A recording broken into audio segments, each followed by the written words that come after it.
The coffee mug shattered against the kitchen wall, sending ceramic shards across the marble countertop like tiny white missiles. Beth stood there, her perfectly manicured finger pointing at Lisa, who was calmly buttering toast at my breakfast table. "Who the hell is this woman in our house?" Beth screamed, her voice cracking with the kind of hysteria that made our neighbors peek through their blinds. I took a slow sip of my coffee, savoring the moment I'd been planning for exactly 14 days. "Her name is Lisa," I said, my voice steady as granite. "She's my girlfriend. You remember what girlfriends are, right? People who actually want to spend time with you." Beth's face went through about 6 different shades of red before settling on a color that reminded me of overcooked lobster. "Girlfriend? Gabe, what the hell are you talking about? I've been gone for 2 weeks. 2 weeks to find yourself," I corrected, setting down my mug with deliberate precision. "Funny thing about that, Beth. Turns out, while you were busy finding yourself, I found a few things too. Let me back up a bit. My name is Gabe Parrish, and 3 weeks ago, I thought I had a pretty good life. 41 years old, owner of Parrish Electric, the most successful electrical contracting business in our suburb of Millfield Heights. Nice house, 2 great daughters, and what I thought was a solid marriage to Beth, my wife of 16 years. The cracks started showing about 6 months ago. Beth began working late, taking mysterious phone calls in the other room, and developing a sudden interest in yoga classes that seemed to run until midnight. I'm not stupid. I've wired enough houses to know when circuits are shorting out. The final straw came when she asked for those 2 weeks. "I need space, Gabe," she'd said, standing in our bedroom with a suitcase that looked suspiciously well-packed for a spontaneous decision. "I need to figure out who I am outside of being your wife." I'd agreed, of course. What else could I do? But I'm an electrician. I know how to trace problems back to their source. It took me exactly 3 days to find out where Beth was finding herself. My business partner, John Casey's lakeside condo, to be specific. John, who'd been my best friend since high school. John, who was best man at our wedding. John, who'd been coming to our barbecues and Christmas dinners for 16 years, always making jokes about what a lucky bastard I was to have Beth. Turns out he wasn't joking. The private investigator I hired, a guy named Stan, who used to be a cop before he got tired of dealing with paperwork, brought me photos that made everything crystal clear. Beth and John at romantic dinners. Beth and John walking hand in hand along the lake. Beth and John in positions that definitely weren't covered in any yoga manual I'd ever seen. "Your wife's been taking private lessons," Stan had said, sliding the envelope across the table at Murphy's bar. "And your business partner's been a very dedicated instructor." That's when I started planning. See, most guys in my situation would have called a lawyer, filed for divorce, and tried to take Beth for everything she was worth. But I'm not most guys. I'm the kind of guy who spent 20 years building a business from nothing, who learned that the best revenge isn't getting mad, it's getting even in a way that leaves your enemies wondering what the hell just hit them. So while Beth was busy finding herself, I was busy finding Lisa. Lisa Martinez was our new neighbor, a 35-year-old nurse who'd moved in across the street after her divorce. Pretty in a natural way that didn't require 2 hours of makeup every morning. Smart, funny, and refreshingly honest about what she wanted from life. We'd started talking over the fence while I was fixing her electrical outlet, a job I'd volunteered for the day after I got Stan's photos. "Your wife's been gone for a week," Lisa had observed, watching me work. "Everything okay?" "She's finding herself," I'd replied, not looking up from the wiring. Apparently, she lost herself somewhere around my business partner's bedroom. Lisa had laughed, not the fake, polite laugh most people give when they don't know what to say, but a genuine, surprised laugh that made me remember why I used to enjoy talking to women. One thing led to another. Coffee. Dinner. Long conversations about what we actually wanted from life instead of what we thought we were supposed to want. By the time Beth's 2 weeks were up, Lisa and I had developed what you might generously call a relationship. Which brings us back to this morning, with Beth standing in my kitchen like an avenging angel who'd gotten lost on the way to someone else's apocalypse. "You can't just replace me!" Beth shrieked, her voice climbing octaves like a fire truck siren. "We're married! We have children!" "Had children," I corrected. "Beau and Bree are at my mother's house. They don't need to see this particular episode of When Cheating Wives Attack." Beth's mouth opened and closed like a fish gasping for air. "Cheating? What are you talking about? I told you, I needed space to screw my business partner in his lakeside love nest," I finished. "Yeah, I got the memo, along with about 50 photos that tell the whole heartwarming story." The color drained from Beth's face faster than water down a broken drain. "You had me followed?" "I had my suspicions confirmed," I said, standing up from the table. "There's a difference. One makes you paranoid, the other makes you prepared."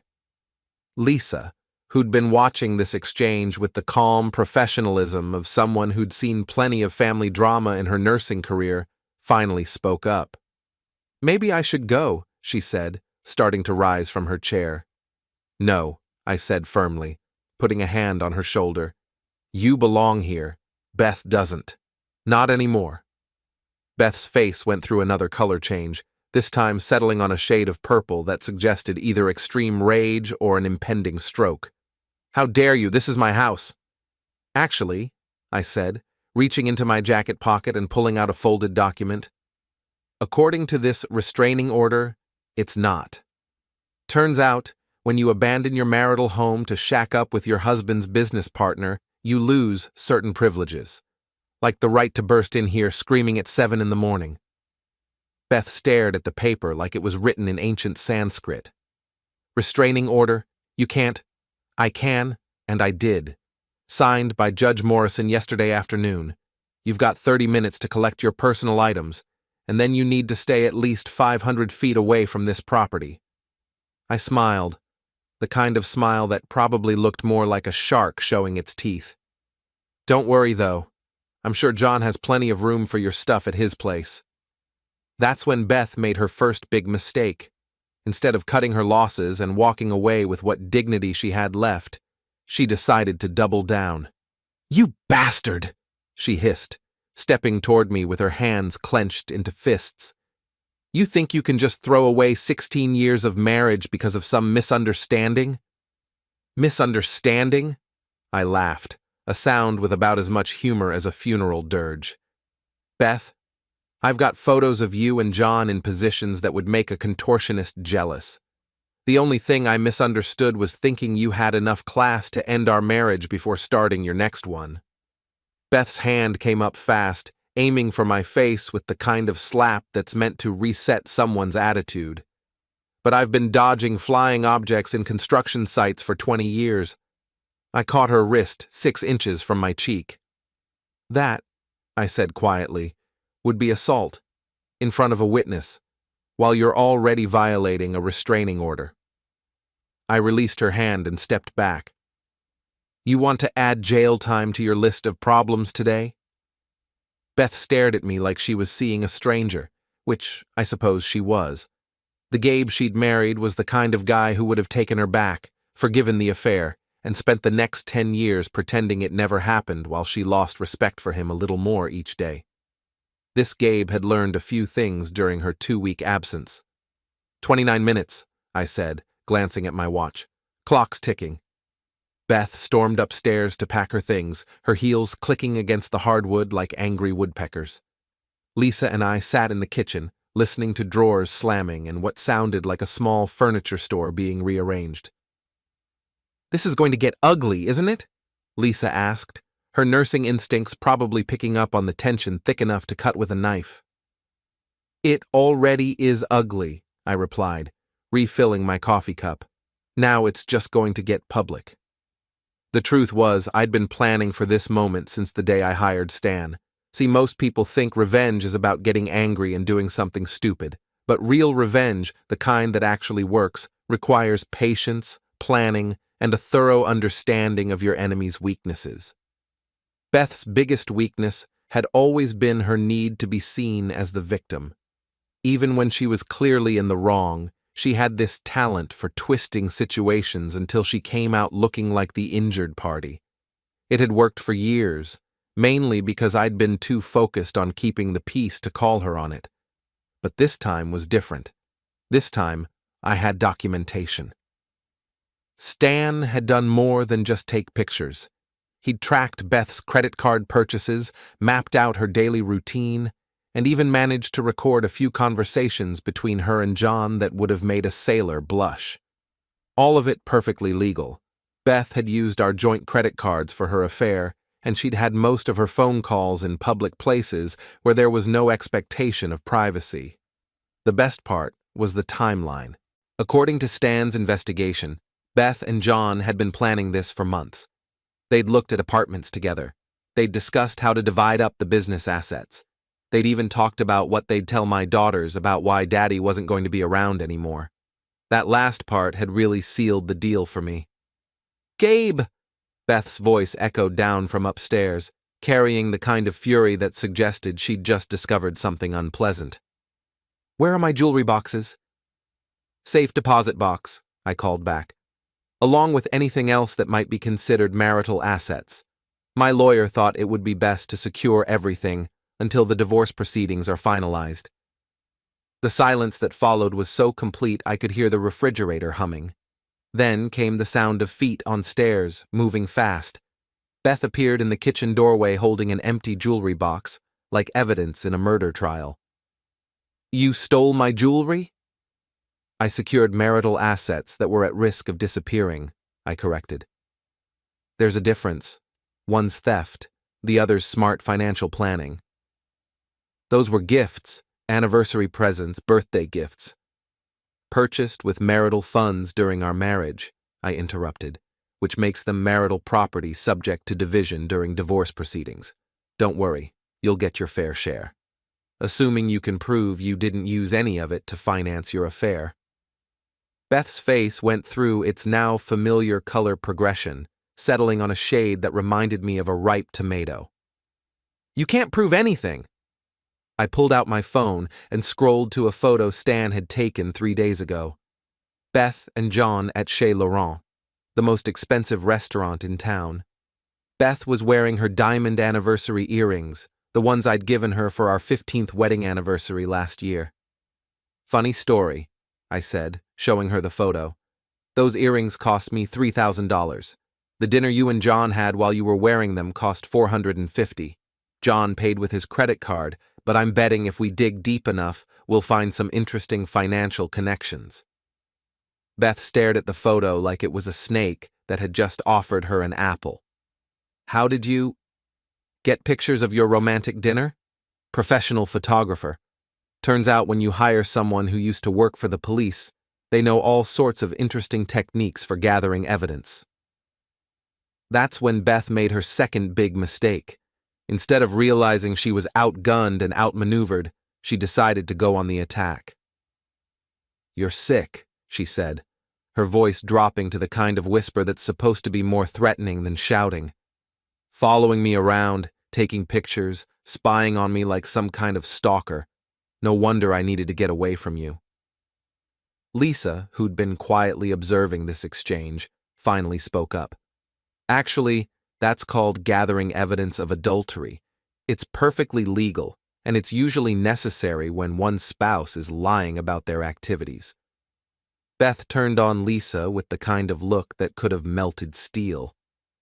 "And who asked you? What kind of woman moves in on a married man?" "The kind who was told by that married man that his wife had abandoned their home to live with another man," Lisa replied calmly. "The kind who saw the evidence before making any decisions. The kind who actually cares about the truth." "Truth?" Beth laughed, a sound like breaking glass. "You want the truth? The truth is that Gabe is a controlling, paranoid, emotionally distant workaholic who hasn't paid attention to me in years. The truth is that I was lonely and neglected, and yes, I made a mistake. But that doesn't give him the right to..." "To what?" I interrupted. "To expect honesty from my wife? To assume that when you said you needed space, you meant space instead of John Casey's bedroom? To think that 16 years of marriage earned me at least a conversation before you decided to audition for his replacement? Beth's mouth opened and closed again, but no sound came out. She was running out of ammunition, and we both knew it. 18 minutes, I said, glancing at my watch again. That's when the doorbell rang. I walked to the front door, already knowing who I'd find there. John Casey stood on my porch, looking like a man who'd gotten dressed in a hurry. His usually perfect hair was disheveled, his shirt was wrinkled, and he had the kind of nervous energy that suggested he'd been drinking coffee for the past 3 hours. "Gabe," he said as I opened the door. "We need to talk." "No," I replied. "We really don't." "Come on, man. This whole situation is just a big misunderstanding. Beth and I, we were just screwing each other senseless while planning to destroy my family and steal my business," I finished. "Yeah, I heard about that. Fascinating stuff. You should write a book. How to Betray Your Best Friend in 50 Easy Steps." John's face went pale. "How did you find out?"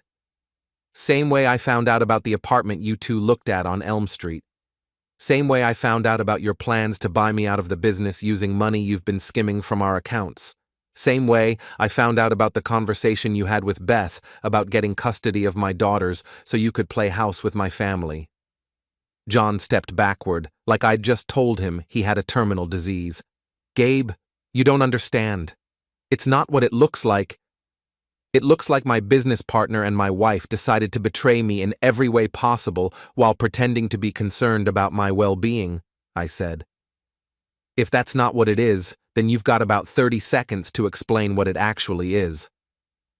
John opened his mouth, closed it, then opened it again. No sound came out. He looked like a fish trying to breathe air. "That's what I thought," I said. "You've got 15 minutes to get Beth and get off my property. After that, I call the police." "The police? Gabe, come on, we're friends." "We're friends," I corrected. Past tense. Now you're just the guy who's been stealing from me and sleeping with my wife. Big difference. I closed the door in his face and walked back to the kitchen, where Beth was having what appeared to be a complete nervous breakdown. "He's here, isn't he?" she asked, her voice shaking. "John's here?" "He's here to collect you," I said. "You've got 15 minutes to finish packing and get out. I suggest you use them wisely." Beth stared at me for a long moment, and I could see her mind working, trying to find some angle, some way to turn this situation to her advantage. But there wasn't one. I'd been too thorough, too careful, too patient. "This isn't over," she said finally. "Yes," I replied. "It is." Beth and John left my house that morning like two kids who'd been caught stealing candy, all nervous glances and whispered conversations.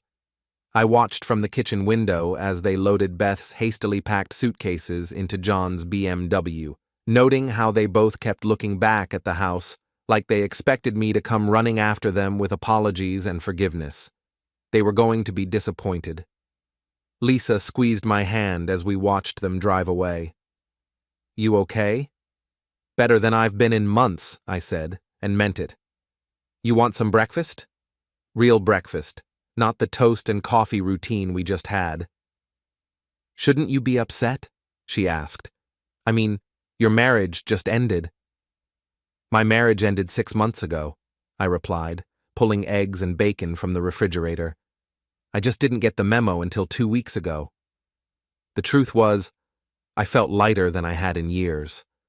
All those months of suspicion, of wondering if I was being paranoid, of second-guessing every instinct, all of that was over. Now I knew exactly where I stood, and more importantly, I knew exactly what I was going to do about it. My phone rang while I was scrambling eggs. Dana Morrison, my lawyer, calling with an update. "The restraining order is in effect," she said without preamble. Dana didn't believe in small talk, which was one of the reasons I'd hired her. "Beth can't come within 500 feet of your house, your business, or your daughter's school. How did she take it?" "About as well as you'd expect. She threatened me, tried to slap me, and generally acted like a woman who'd been caught with her hand in the cookie jar. Good. Document everything. The more unreasonable she acts, the stronger our position becomes. Dana paused, and I heard papers rustling. Speaking of which, I've got some interesting news about your business partner. John? What about him? Remember how you suspected he'd been skimming money? Well, my forensic accountant found some very interesting discrepancies in your business accounts. It looks like Mr. Casey has been supplementing his income for quite some time. I stopped stirring the eggs. How much are we talking about? Preliminary estimate? About $40,000 over the past 18 months. All of it moved through a series of dummy invoices for work that was never performed. Very sophisticated, very deliberate, and very illegal. $40,000. That was enough to finance a lot of romantic dinners and weekend getaways. It was also enough to land John in serious legal trouble. What are my options? I asked. Several. We can file criminal charges, which would probably result in prosecution for embezzlement. We can pursue civil remedies, which would get your money back, but wouldn't involve jail time. Or we can use this information as leverage to force a very favorable buyout of his share of the business. I thought about that while I finished making breakfast. John owned 40% of Parish Electric, a share he'd earned through 15 years of partnership and friendship. But that was before he'd decided to steal my money and my wife. What would you recommend? I asked. Depends on what you want more, justice or revenge. What's the difference?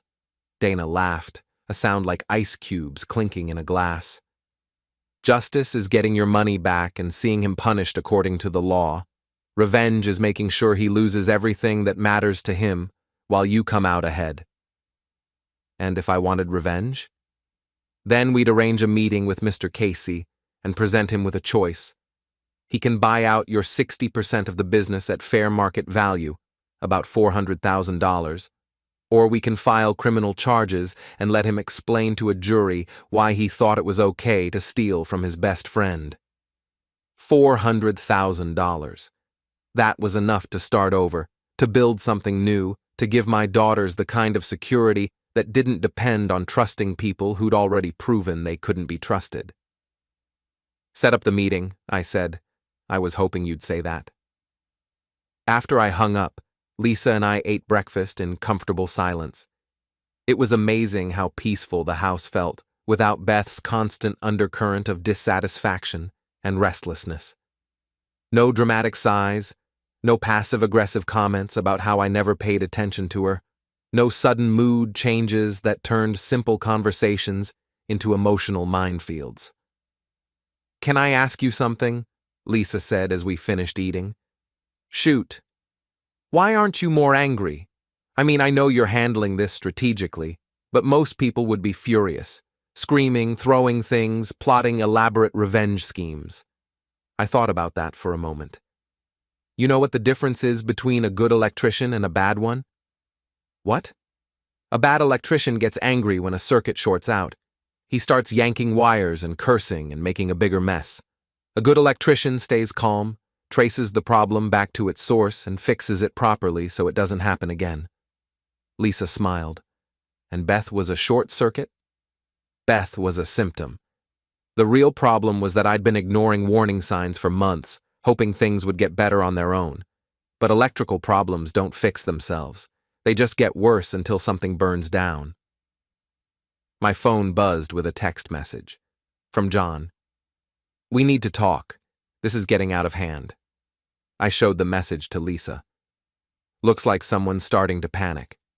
Are you going to respond? Eventually, but not yet. Let him sweat for a while. People make better decisions when they're scared. The rest of the morning was blissfully quiet. Lisa and I talked about normal things, her work at the hospital, my plans for the business, what we wanted to do for dinner. It was the kind of easy, comfortable conversation I'd forgotten was possible between two adults who actually liked each other. Around noon, my mother called to check on the girls. Ruth Parrish was 72 years old, built like a sparrow, and had the emotional durability of a steel beam.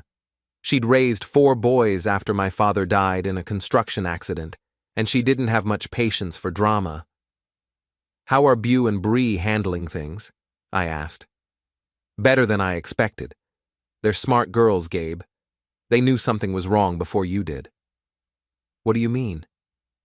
"Beau told me Beth had been acting strange for months, coming home late, being secretive about phone calls, snapping at them for no reason. Kids notice things adults think they're hiding." That hit me harder than I'd expected.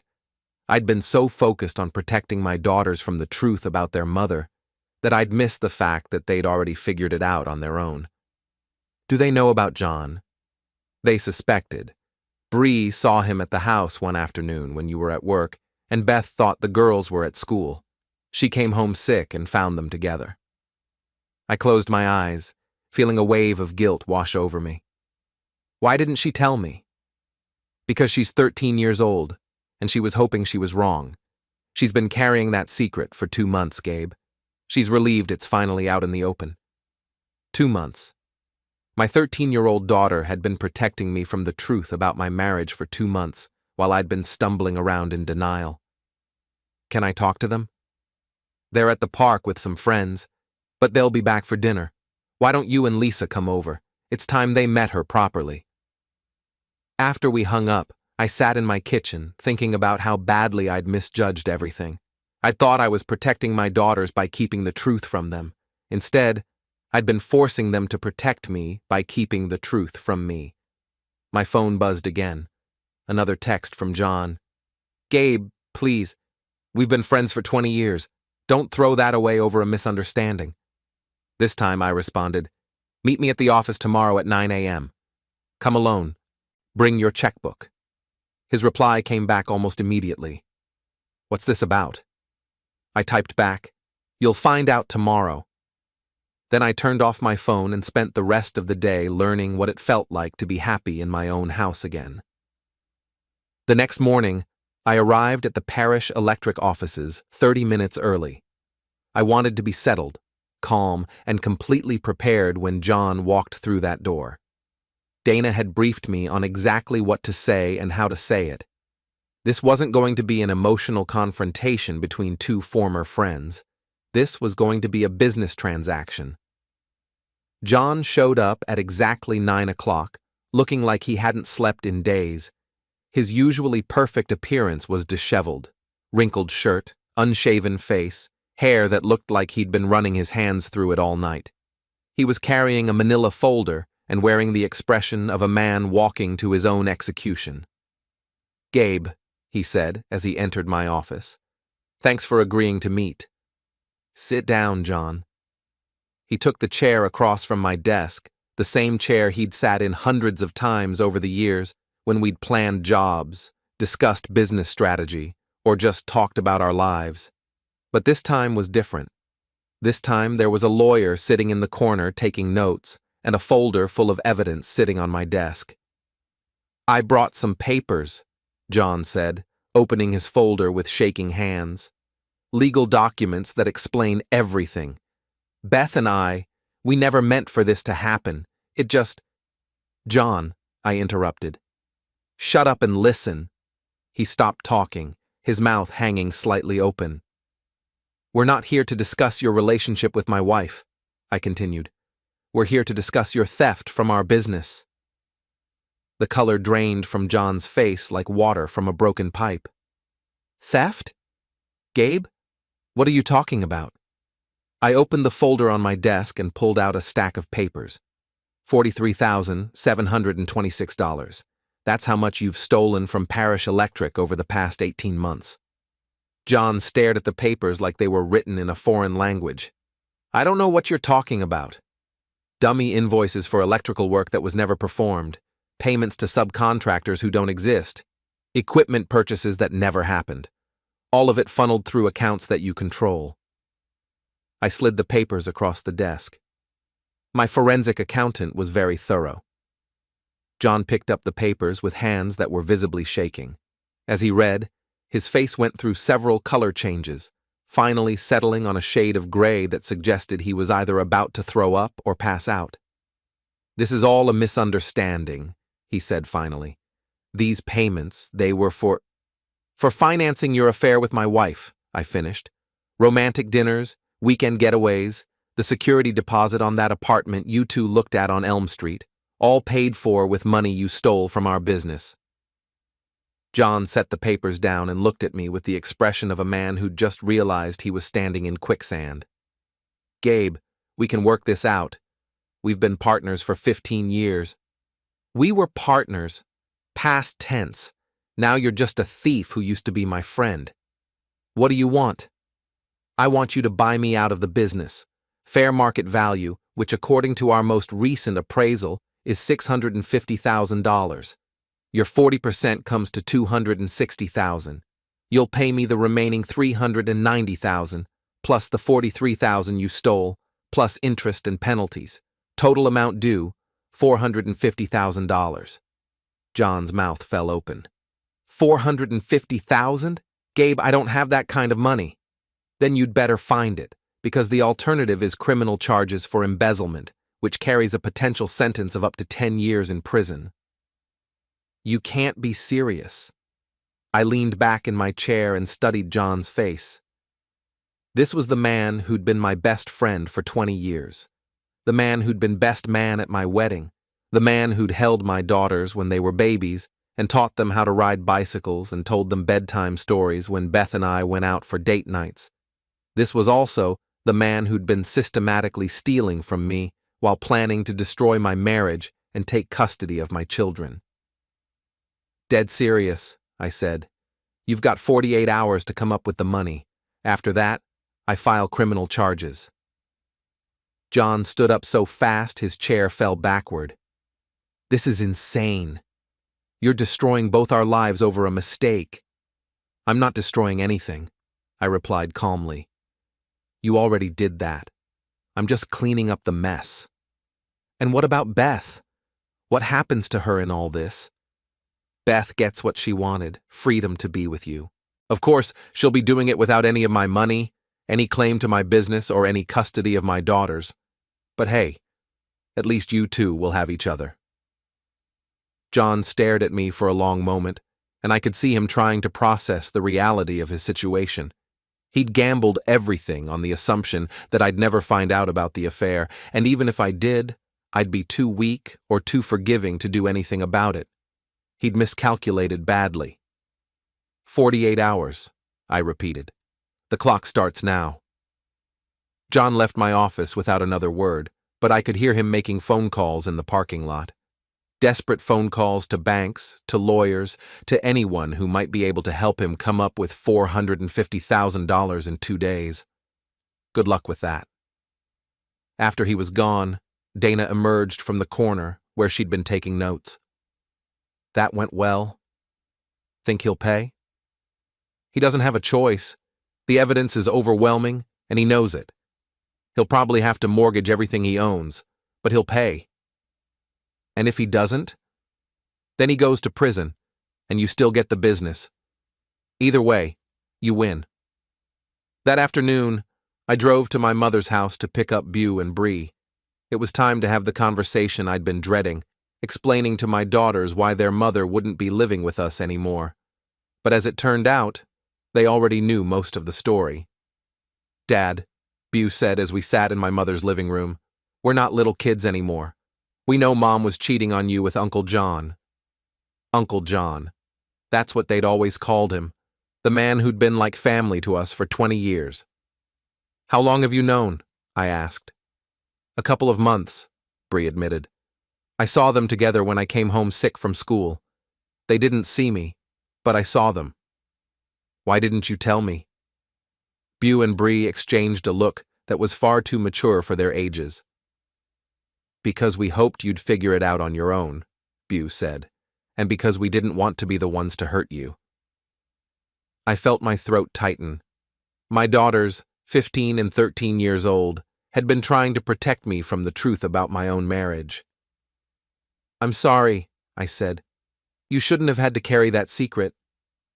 It's okay, Dad, Bree said. We just want you to be happy, and Mom hasn't been happy for a long time. Maybe this is better for everyone. What about Lisa? Bew asked. Are you going to marry her? I don't know, I said honestly. It's too soon to think about that. But I like her a lot. And she likes you too. Good, Bew said. Because Mom never really liked us. She loved us because she was supposed to, but she never actually liked us. That observation, delivered with the casual brutality that only teenagers can manage, hit me like a punch to the gut. Because it was true. Beth had always seen motherhood as a duty rather than a joy. She'd gone through the motions, school events, birthday parties, family dinners, but there had always been an undercurrent of resentment, as if the girls were obstacles to the life she really wanted. Well, I said, Lisa likes you, and I like Lisa, and we all like each other. That's a pretty good start. Better than Mom and Uncle John, Bree observed. They don't even like each other. They just like the idea of being together.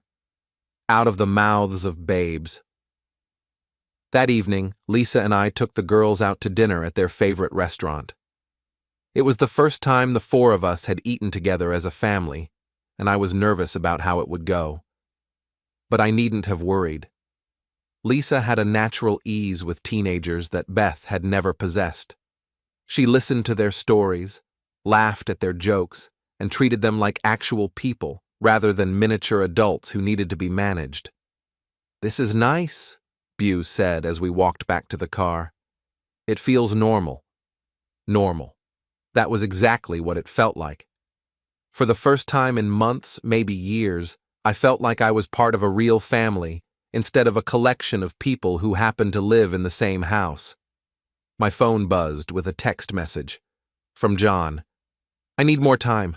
This is impossible. I showed the message to Lisa. What do you think? I think he's panicking, she said.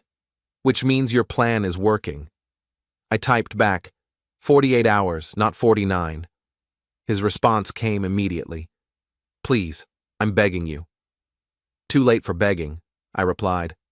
Should have thought of that before you decided to steal from me and sleep with my wife. Then I turned off my phone and spent the rest of the evening being a father to my daughters and a boyfriend to a woman who actually wanted to be with me. For the first time in years, life felt like it was moving in the right direction. John showed up at my office the next morning looking like he'd aged 10 years overnight. His eyes were bloodshot, his hands were shaking, and he had the desperate energy of a man who'd spent the entire night trying to solve an impossible puzzle. I can't do it, he said without preamble. I can't come up with $450,000 in 24 hours. It's impossible. Then I guess we're done here, I replied, reaching for my phone. Dana, it's Gabe. Go ahead and file the criminal charges. Wait, John practically shouted. Wait, please. There has to be another way. I paused with my finger over the phone. I'm listening. What if I sign over my 40% of the business to you? Just give it to you, free and clear. That's worth $260,000. And I'll pay you back the money I took with interest. I'll sign a promissory note, set up a payment plan. John, I interrupted. Do you think I'm stupid? What? Do you think I'm so stupid that I'd trust you to make payments on a debt when you've already proven you're a thief? Do you think I'd want to be tied to you financially for the next 10 years while you slowly pay me back money you stole from me in the first place? John's face crumpled. Then what do you want me to do? I want you to come up with $450,000 today, or I want you to go to prison. Those are your options. I can't. Then you've made your choice. I started to dial Dana's number again, but John grabbed my wrist. Please, Gabe, I know I screwed up. I know I betrayed you. But we were friends for 20 years. That has to count for something. I looked down at his hand on my wrist, then up at his face. You want to know what 20 years of friendship is worth, John? Yes. It's worth me giving you 48 hours notice instead of calling the police the day I found out you were stealing from me. That's it. That's what 20 years of friendship bought you. John released my wrist and sank into his chair like a deflated balloon. You've changed, Gabe. The man I knew would never. The man you knew was naive enough to trust his wife and his best friend, I finished. That man learned some hard lessons over the past few weeks.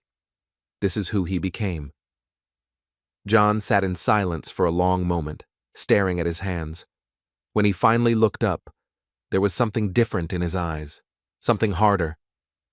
Fine, he said. You want to play hardball? Let's play hardball. What's that supposed to mean? It means Beth and I have been talking to lawyers too. It means we know about your little relationship with the neighbor. It means we know you've been planning this revenge scheme for weeks while pretending to be the injured party. I leaned back in my chair, genuinely curious. And juries don't like vindictive husbands who set up elaborate revenge plots. They especially don't like vindictive husbands who start new relationships before their divorces are finalized. Beth's lawyer thinks she can get custody of the girls and half of everything you own. I smiled. Is that what Beth's lawyer thinks? That's what he guaranteed. Interesting. What else did he guarantee? John's confidence faltered slightly. What do you mean? I mean, did he guarantee those things before or after he saw the photos of Beth wearing her anniversary jewelry to romantic dinners with you? Did he guarantee them before or after he learned about the apartment you two looked at while planning to take custody of my children? Did he guarantee them before or after he found out about the $43,000 you stole to finance your affair? John's face went pale again. How did you know about the apartment? Know about your financial records? Know about Beth's plans for the girls? I opened my desk drawer and pulled out another folder, this one twice as thick as the first. Because I've been thorough, John. Very, very thorough. I opened the folder and began pulling out documents. Here's the application you and Beth filled out for the apartment on Elm Street. Here are the bank records showing you used stolen money for the security deposit. Here are the text messages between you and Beth discussing how to get custody of Beau and Bree so you could play house with my family. With each document, John shrank further into his chair. Here's my personal favorite, I continued, pulling out a transcript. A recording of the conversation you and Beth had at Murphy's bar 3 weeks ago, where you discussed how to manipulate me into agreeing to a divorce that would leave me with nothing. John stared at the transcript like it was a death warrant. That's illegal. You can't record people without their consent. Actually, I can. Murphy's bar is a public place with no expectation of privacy. The recording is completely legal and completely admissible in court. I leaned forward, enjoying the look of complete defeat on John's face. So here's what's really going to happen. Beth's lawyer is going to take one look at this evidence and advise her to take whatever settlement I'm willing to offer. You're going to come up with $450,000 or go to prison, and I'm going to end up with my business, my house, custody of my daughters, and a clean conscience. You bastard, John whispered. No, I replied. I'm just a guy who learned not to trust people who've already betrayed him once. John stood up slowly like an old man with arthritis. You'll regret this, Gabe. Someday you'll regret destroying people who cared about you. People who cared about me don't steal from me and sleep with my wife, I said. People who cared about me don't plan to take custody of my children so they can play house with my family. People who cared about me don't spend months plotting to destroy my life while pretending to be my friend. John walked to the door, then turned back. What happened to you? You used to be a good man. I'm still a good man, I replied. I'm just not a stupid one anymore. After John left, I sat in my office thinking about his question. What had happened to me? When had I become the kind of person who could systematically destroy 2 people's lives without feeling guilty about it? The answer was simple. I'd become that person the moment I realized that the 2 most important people in my life had been systematically betraying me for months, while I'd been naive enough to trust them. Beth and John had made their choices. Now, they were living with the consequences. My phone rang. Dana, calling with an update. John's lawyer just called, she said. They want to negotiate. What kind of negotiation? They're offering to sign over John's share of the business and pay restitution for the stolen money over a 5-year period. Counter offer, I said. Full payment within 30 days, or criminal charges. That's pretty harsh, Gabe. So is stealing from your best friend while sleeping with his wife. Dana was quiet for a moment. You know, when you first came to me, I thought you were just another angry husband looking for revenge. But this isn't about revenge anymore, is it? What do you mean? I mean, you're not trying to hurt them. You're trying to make sure they can never hurt you again. There's a difference. She was right. This wasn't about making Beth and John suffer. It was about making sure that when this was all over, they'd have no power to disrupt my life or my daughter's lives ever again. 30 days, I repeated. Not 31. I'll make the call. That afternoon, I picked up Beau and Bree from school and took them home to a house that finally felt like it belonged to us. Lisa was in the kitchen making dinner, humming to herself while she cooked. It was such a normal, domestic scene that it took my breath away. How was school? I asked the girls. Weird, Beau said. Mom showed up during lunch and tried to talk to us. I felt my stomach tighten. What did she say? She wanted us to come stay with her and Uncle John, Bree said. She said you were being mean to them and that we'd be happier living with them. What did you tell her? We told her we're happy where we are, Beau said. We told her we want to stay with you and Lisa. How did she take that? Beau and Bree exchanged another one of those two mature looks. Not well, Bree said. She started crying and saying we didn't understand how much she loved us. Do you want to see her? I asked. I mean, she's still your mother. If you want to spend time with her. Not really, Beau said. Maybe someday when she's not so crazy. But right now, we just want things to be normal. Normal. There was that word again. That evening, after the girls had gone to bed, Lisa and I sat on the back porch drinking wine and talking about the future. For the first time in months, I actually had a future worth discussing. What happens next? She asked. John pays up or goes to prison. Beth signs the divorce papers and moves on with her life. The girls and I figure out how to be a family again. And us? I looked at Lisa. Really looked at her. She was beautiful in a way that had nothing to do with makeup or designer clothes. She was kind without being weak, strong without being hard, honest without being cruel. She was everything Beth had never been. I'd like there to be an us, I said. If you're interested? She smiled. I'm interested. Good, because I think my daughters are getting attached to you. Just your daughters? I leaned over and kissed her, tasting wine and possibility, and the promise of a life that didn't involve walking on eggshells or wondering what crisis would erupt next. Not just my daughters, I said. My phone buzzed with a text message. From Beth. Please call me. We need to talk. I showed the message to Lisa. What do you think? I stared at the last message on the screen until the letters stopped looking like words and started looking like a tactic. Beth had always known which buttons to press, and the girls was the biggest one, because it carried an implication that any resistance to her was cruelty, any boundary was selfishness. It was the same move she'd used for years whenever she wanted to turn the conversation away from what she'd done and toward what I supposedly owed her. But the difference now was that I could see the move as a move, not as truth. I think she's realizing that her plan didn't work out the way she expected, Lisa said quietly from the other side of the deck table, swirling the last of her wine in the glass like she was thinking through the angles. I typed back, "Talk to my lawyer." Her response came immediately. "This is about the girls. They need their mother." I felt the familiar tug for half a second. The old instinct to soften, to compromise, to create peace, even if it meant swallowing something sharp. Then I glanced through the glass door at the living room, where the girls' backpacks were lined up neatly by the couch, and at the hallway where their bedroom doors were closed.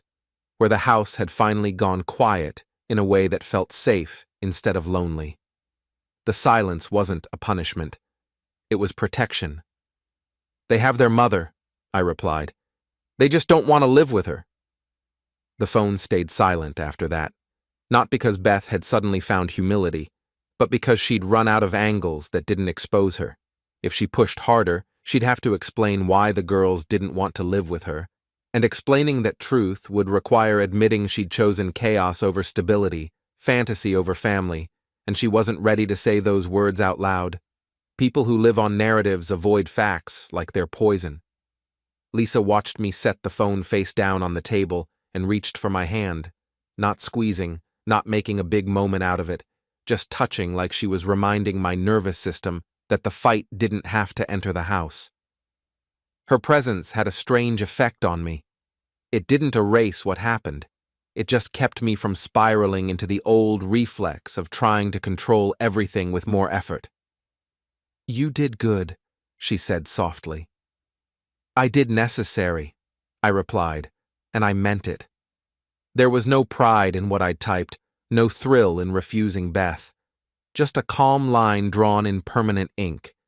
It was the kind of boundary that used to scare me, because it meant someone would be angry, and I'd spent years managing other people's anger like it was a full-time job. Now, anger didn't frighten me as much as manipulation did, and Beth's message had been manipulation dressed in motherhood. We finished our wine slowly, the cool night air settling around us, the last of the storm clouds breaking apart and drifting away like they were losing interest in us. The yard smelled damp and clean, and the porch light cast a warm circle that made the deck feel like its own little world, separated from the rest of the mess. Somewhere down the street a dog barked once and then stopped. The world had that post-storm quiet, like everything was taking a breath. I thought about Beth sitting in some motel room or borrowed couch, staring at her own phone, waiting for me to soften, waiting for me to panic, waiting for me to offer her a way back into the life she'd burned down. And I realized she wasn't missing the girls the way a mother misses her children. She was missing control. She was missing the role. She was missing the ability to walk into this house and make it spin around her moods. Lisa stood first and collected the empty glasses, and I followed her inside, shutting the sliding door behind us and locking it out of habit. The click of the lock felt symbolic, not because I was shutting Beth out physically, but because I was shutting the old pattern out. The pattern where Beth's chaos dictated our weather, the pattern where I kept making room for her storms. The house was finally truly ours. The living room looked the same as it always had, same furniture, same photos, same shelves, but it felt different. It felt claimed, like someone had finally removed the tension from the walls. Lisa set the glasses in the sink and paused for a moment, looking around, as if she could feel the shift, too. She wasn't trying to replace Beth in the way people assume when they see a new woman in an old home. She was simply inhabiting the present, and that was something Beth had never been able to do. Beth always lived in the next thrill, the next plan, the next fantasy. Tomorrow would bring more calls from lawyers, more emails, more documents with headings and deadlines. There would be court dates, custody discussions, and probably one last attempt from John to negotiate, to barter, to claim he deserved something he hadn't earned. Beth would probably try again, too, with a softer message, or a crueler one, or a message designed to look cooperative so she could screenshot it later. People like her don't stop when they lose. They change masks. But tonight, the girls were asleep down the hall, safe and tucked in, their breathing steady and innocent in a house that wasn't filled with arguments anymore. Tonight, there was a woman in my kitchen who wasn't here for leverage, wasn't here to win, wasn't here to perform. She was here because she wanted to be. Lisa came back into the living room and leaned against my shoulder for a moment, her hair still faintly smelling like rain and shampoo, and I felt something unclench again, deeper this time. Not the kind of relief that comes from victory, but the kind that comes from finally being able to stop bracing. For the first time in years, The things I'd always thought were too small to matter. Quiet, routine, warmth, someone's hand on my arm, felt like the only things that actually did. I turned off the lights one by one as we headed toward bed, and the house settled into darkness like it was settling into peace. Before we reached the stairs, I glanced once more at the phone on the table, face down and silent, and I felt grateful for that silence. Not because Beth had stopped, but because I had. Because boundaries aren't about changing someone else. They're about deciding who gets access to your life. Tonight, Beth didn't. Tonight, I was home with my daughters and a woman who actually wanted to be there. And for the first time in years, that felt like enough. 3 weeks later, John came up with the money. I never found out exactly how he managed it, whether he mortgaged everything he owned, borrowed from family, or sold a kidney on the black market. But at 11 a.m. on a Tuesday morning, he walked into Dana's office with a certified check for $450,000. He looked like he'd been hit by a truck, then backed over for good measure. His face was gaunt, his clothes hung loose on his frame, and his hands shook as he signed the papers transferring his share of the business to me. "There," he said, sliding the documents across the table. "Are you satisfied?" "I'm satisfied that justice has been served," I replied. "Whether I'm happy about it is a different question." "And what's the answer to that question?" I thought about it for a moment. "I'm happy that my daughters are safe. I'm happy that my business is secure. I'm happy that I don't have to wonder what you and Beth are plotting behind my back anymore." I paused. "But I'm not happy that it came to this." John stared at me like I'd grown a second head. "You're not happy? You just destroyed my life." "No," I said quietly. "You destroyed your life. I just refused to let you destroy mine, too." After John left, presumably to start over somewhere else with whatever dignity he had left, Dana and I finished the paperwork that made me the sole owner of Parish Electric. "How does it feel?" she asked as I signed the final documents. "Expensive," I said, "but worth it. Any regrets?" I thought about that question as I drove home. Did I regret the end of a 20-year friendship? Yes. Did I regret the end of a 16-year marriage? In some ways. Did I regret the methods I'd used to protect myself and my daughters? Not for a second.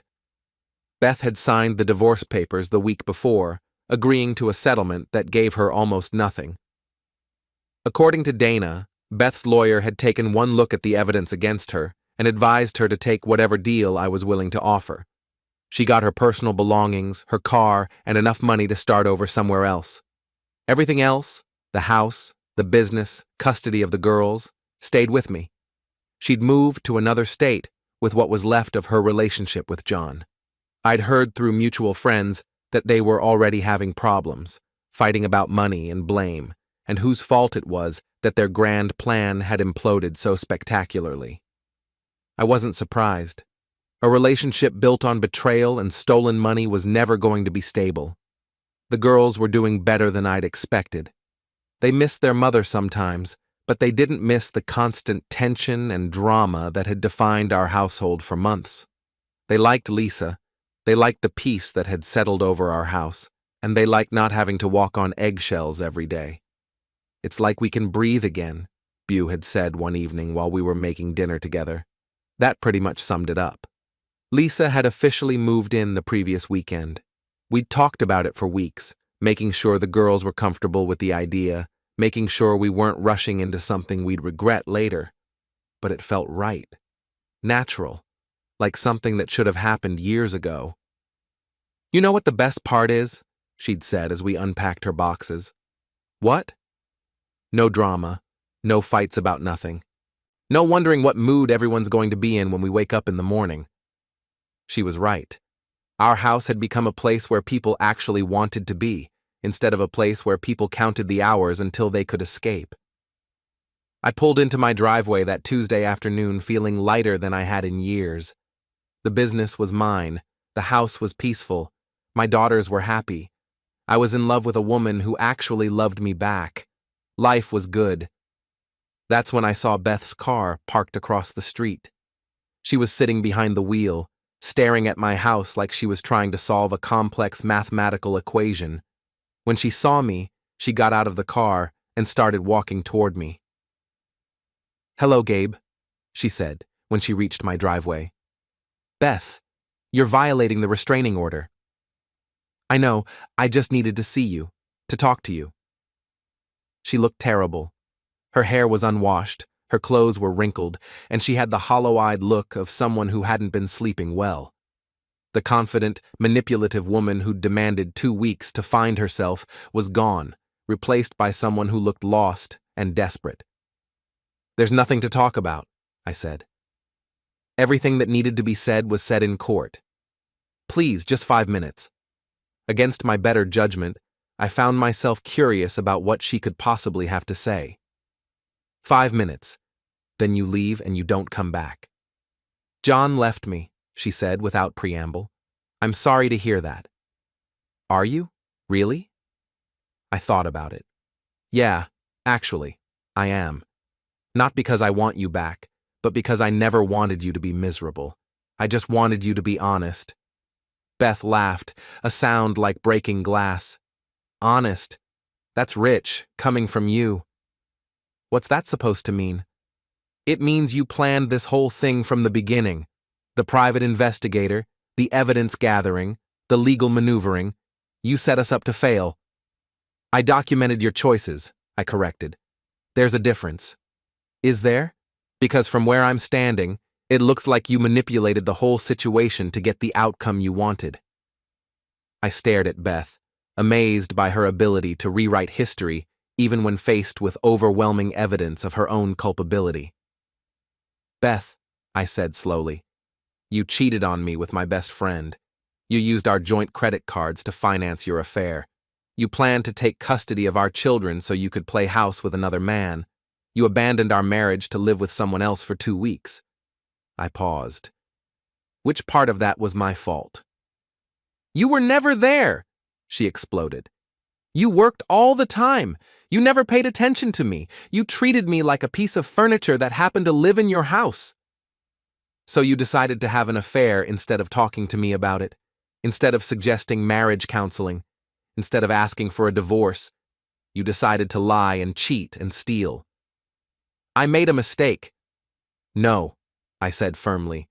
"You made a series of deliberate choices over a period of months, each one designed to betray me while keeping me in the dark about what you were doing.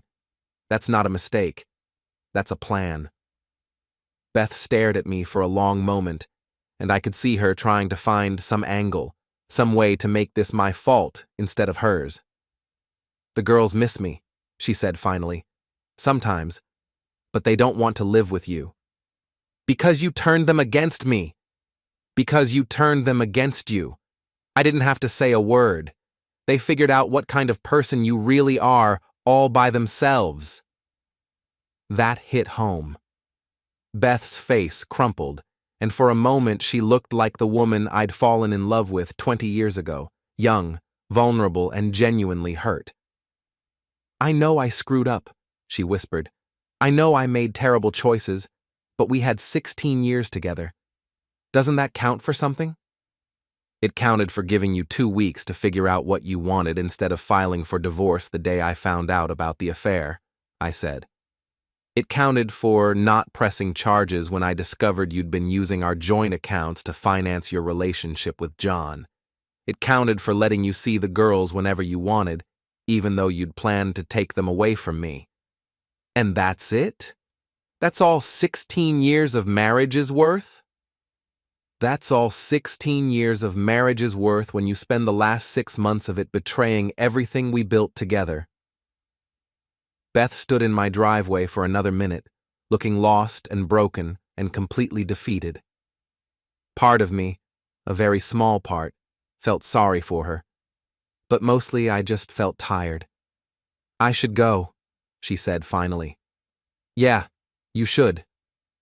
She walked back to her car slowly, like an old woman with arthritis. Before she got in, she turned back one last time. "I hope you're happy," she said. "I am," I replied. Finally. I watched her drive away, knowing it would probably be the last time I ever saw her. The girls would maintain some kind of relationship with their mother, but it would be on their terms, not hers. She'd lost the right to be a central part of our lives when she'd chosen to betray us.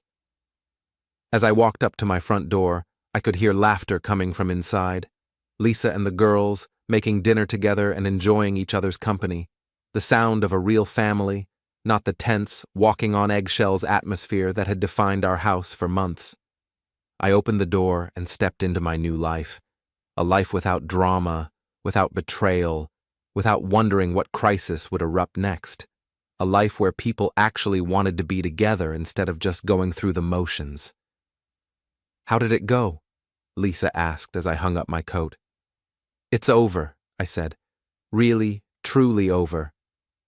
She kissed me, and I could taste the future on her lips. A future where trust wasn't a luxury, where honesty wasn't optional, where love was something that brought people together instead of tearing them apart. "Good," she said, "because dinner's almost ready, and your daughters have some interesting theories about why their math teacher might be an alien." I laughed, the kind of deep, genuine laugh I hadn't heard from myself in years. This was what happiness felt like. Not the desperate, clinging to something that was already broken feeling I'd had with Beth, but the calm, steady contentment of being exactly where you belonged. "Dad!" Beau called from the kitchen. "Lisa says you used to be terrible at math, too." "I was not terrible," I called back. "I was creatively challenged." "That's what terrible people say," Bree added, and both girls dissolved into giggles. I walked into the kitchen where my real family was waiting for me. Not the family I'd tried to hold together through loyalty and stubbornness and willful blindness, but the family that had chosen to be together because they actually enjoyed each other's company.